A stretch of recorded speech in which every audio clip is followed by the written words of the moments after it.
అండి హలో ఎలా ఉన్నారండి అందరూ బాగున్నారా? ఇవాళ వచ్చేసి మన బడ్జెట్ ఫ్రెండ్లీ శారీస్ అండి. ఇవి చందేరి స్టైల్లో హ్యాండ్లూమ్ కాటన్ అని ఇచ్చాడండి. చాలా స్మూత్గా ఉన్నాయి.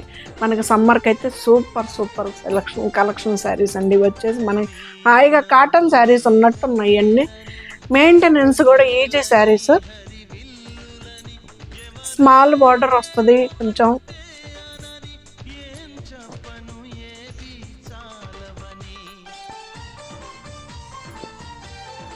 సూపర్గా ఉన్నాయండి. కలర్స్ కానీ కాంబినేషన్స్ కానీ మీకు శారీస్ ఓపెన్ చేస్తేనే కానీ మీకు కూడా అర్థం తెలియదు. చాలా బాగున్నాయండి. వచ్చేసి పిచ్చిబాయ్ ఫ్రెండ్స్.